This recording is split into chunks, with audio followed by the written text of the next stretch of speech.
पालिका निवडणुकांमधील भाजपच्या विजयानंतर पंतप्रधान मोदींनी ट्विट केला, राज्यातील जनतेने एनडीएच्या जनहितकारी सुशासनाच्या अजेंड्याला आशीर्वाद दिले असं नरेंद्र मोदी आता म्हणाले। हा कौल प्रगतीला अधिक गती देणार आहे असंही पंतप्रधान नरेंद्र मोदी यांनी म्हटलं।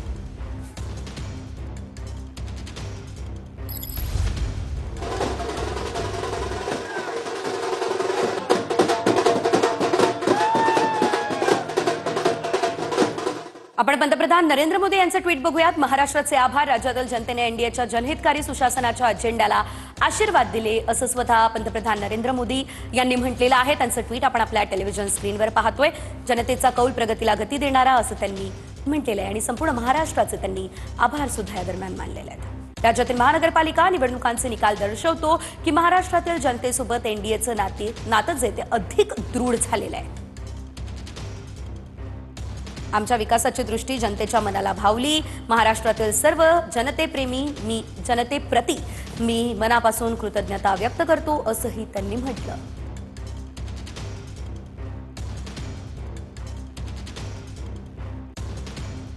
तर हा कौल प्रगतीला अधिक गती देणारा आहे, राज्याशी जोडलेल्या गौरवशाली संस्कृतीचा उत्सव साजरा करणार आहे, हे सर्व काही पंतप्रधान नरेंद्र मोदी यांनी म्हटलेलं आहे।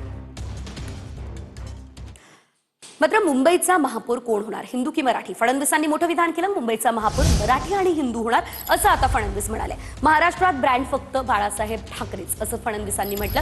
विजयाचा आनंद साजरा करा पण उन्माद मात्र काही करू नका असंही फडणवीसांनी आता सांगितलेलं आहे।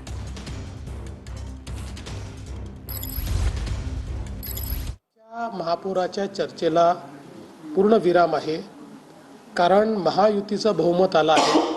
महायुतीने पहिल्यांदाच स्पष्ट केलेलं आहे, महापौर महायुतीचा, महापौर मराठी, महापौर हिंदू। महाराष्ट्रामध्ये ब्रँड जर म्हणाल तर एकच होता, तो म्हणजे हिंदू हृदय सम्राट शिवसेना प्रमुख बाळासाहेब ठाकरे। इतर कोणीही आपल्याला ब्रँड समजणं हे अतिशय अयोग्य आहे।